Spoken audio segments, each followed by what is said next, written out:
আসসালামু আলাইকুম রহমতুল্লাহ। আমি প্রকাশনী থেকে ইমরান হোসেন বলছিলাম। আমাদের এবারের বই মেলা অন্য যে বই মেলাগুলো হয়েছে তার তুলনায় অনেকটাই বেশ ভালো হয়েছে এবং সুন্দর সাজানো গোছানো। এছাড়াও অন্য ইসের তুলনায় পুরো আমাদের মেলায় অনেক লোক বেশি হয়েছে এবং বেচা বিক্রি আগের চেয়ে অনেক বেশি হয়েছে। বিশেষ করে আমাদের যে গুরুত্বপূর্ণ তিনটি বইয়ের প্যাকেজ চলতেছে, নিউ ওয়ার্ল্ড অর্ডার, বিশ্বব্যাপী ইহুদি চক্রান্ত, দ্য ব্যাটল অব আর্মাগেডন। এই তিনটা বই আমাদের প্রায় 18,000 কপি বিক্রি হয়েছে।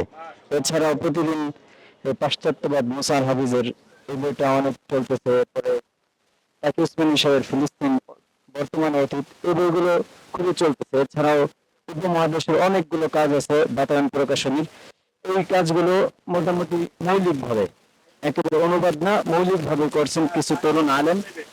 হ্যাঁ, নাসিহামূলক আছে এবং নারীদের সফলতা ও ব্যর্থতা, এই বইটা আমি মনে করি, আমি যেহেতু একজন পাঠক, আমি প্রায় 30-40টা বই পড়ছি এই ব্যাপারে, তা আমি কেউ যদি নারীদের ব্যাপারে পড়তে চায় তাহলে আমি তাকে এই বইটা পড়ার জন্য সাজেস্ট করব। এছাড়াও আসামিয়া ভাষা থেকে অনুদিত, একেবারে সরাসরি ওই ভাষা থেকে অনুদিত উলফা, কেউ যদি উলফা সম্পর্কে জানতে চায়, সেভেন সিস্টার সম্পর্কে জানতে চায়, তাহলে তার অবশ্যই আমাদের এই সেভেন সিস্টার সম্পর্কে উলফা বই পড়তে হবে।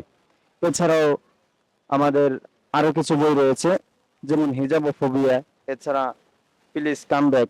এছাড়াও আরো গুরুত্বপূর্ণ যে বইগুলো রয়েছে, এগুলো আলহামদুলিল্লাহ খুবই ভালো চলছে এবং অন্য অন্য দিনের তুলনায়, অন্য বছরের তুলনায় এবছরের মেলায় লোকের সমাগমও বেশি হচ্ছে এবং বেচা বিক্রি সবকিছুই ভালো হচ্ছে আলহামদুলিল্লাহ।